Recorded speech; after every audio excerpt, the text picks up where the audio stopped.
Triplet Targaryens in a song of ice and fire? What madness is this?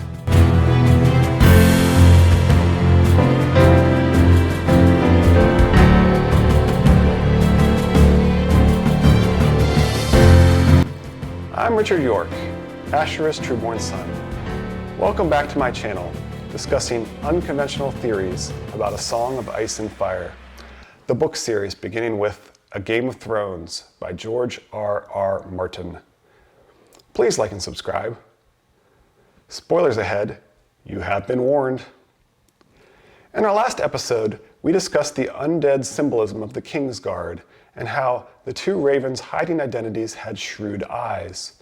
We gave special focus to the shrewd-eyed Dornish prince, the shrewd-eyed Corran half-hand, with an accent that betrays his fake backstory, and especially the shrewd-eyed Dornish two-handed greatsword expert known for making the people love him, wearing a cloak of Targaryen colors and living in a white tower with knees that do not bend easily.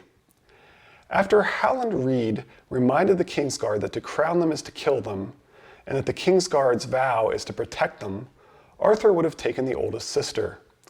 This episode will focus on this oldest sister, the warrior princess, Visenya Reborn, the likely future wielder of Dark Sister, the wildling princess Val. Stannis says of Mance Rayder, "I have spent hours speaking with the man. He knows much and more of our true enemy, and there is cunning in him, I'll grant you."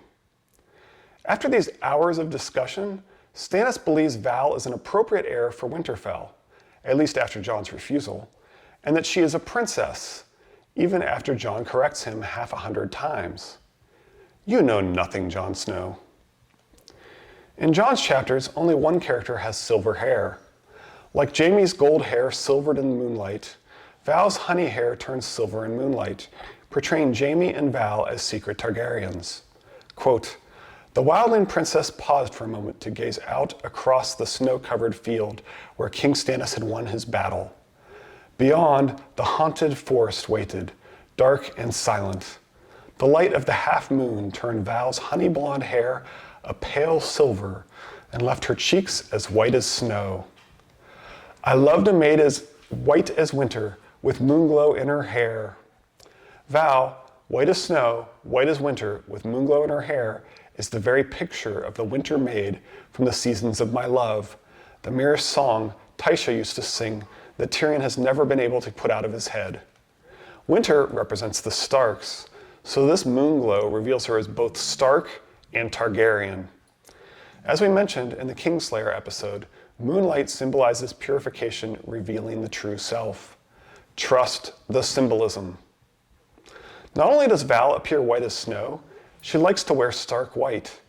Ghost loves her, and because she dresses all in stark white, she looks like she belongs with the direwolf. Jon thinks, "They look as though they belong together."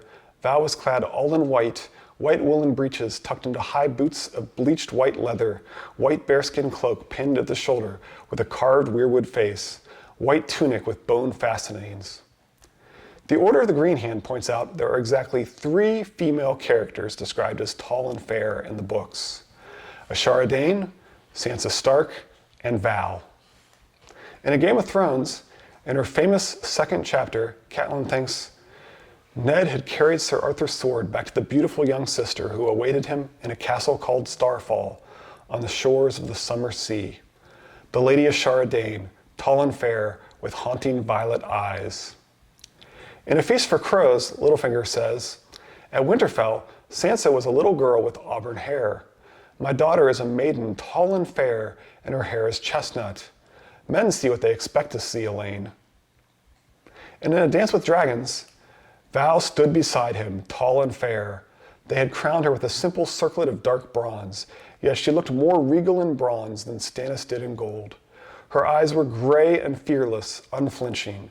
Beneath her ermine cloak, she wore white and gold.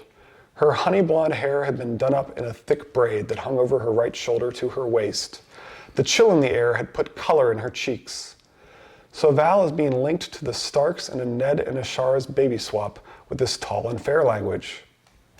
Val's description includes her stark gray eyes, the bronze crown the Starks traditionally wore, And she looked more regal than Stannis. That makes a lot of sense, since the Baratheon claim is based on Targaryen blood. Jon thinks they are all convinced she is a princess. Val looked the part and rode as if she had been born on horseback. A warrior princess, he decided, not some willowy creature who sits up in a tower, brushing her hair and waiting for some knight to rescue her.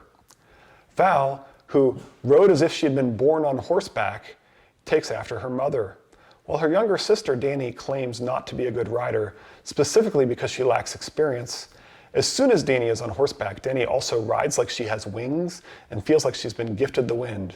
The horse seemed to know her moods as if they shared a single mind. So both of Lyanna's daughters take after Lyanna. Val has honey-colored hair, at least when her hair is not silver in the moonlight.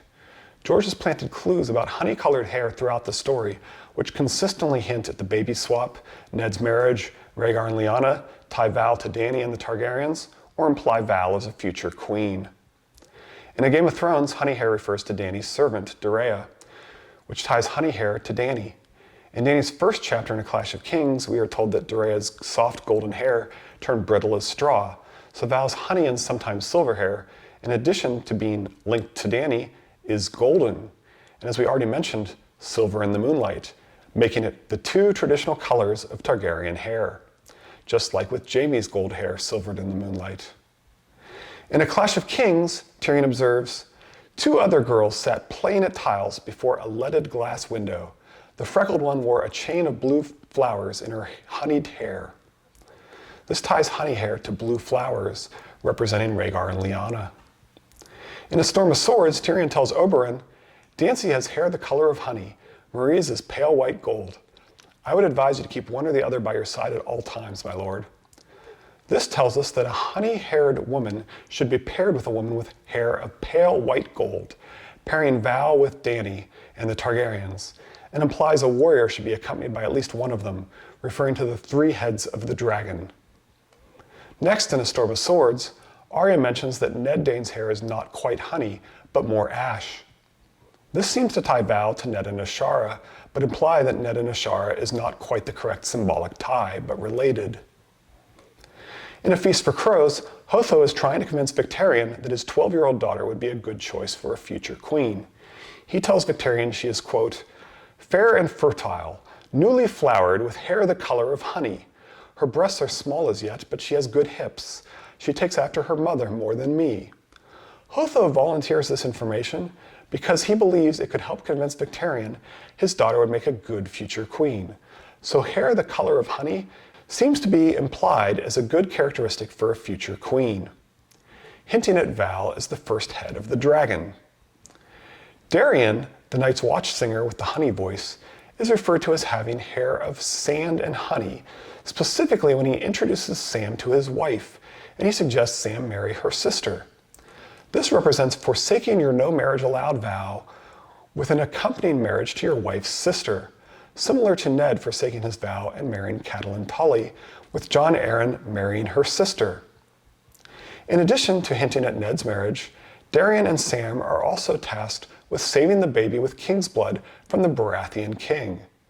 Darion is becoming a Night's Watch deserter, like Mance Rayder, so he represents Val being guarded by Mance, with Val as the baby with king's blood protected from the Baratheon king.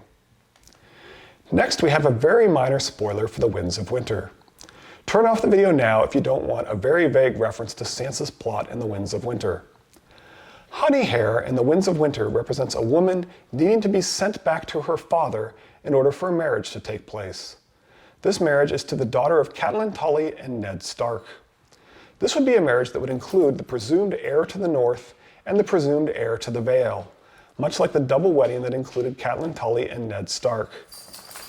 This links Val to the concept of Ned forsaking his marriage vow and returning Asherah to her father at Starfall.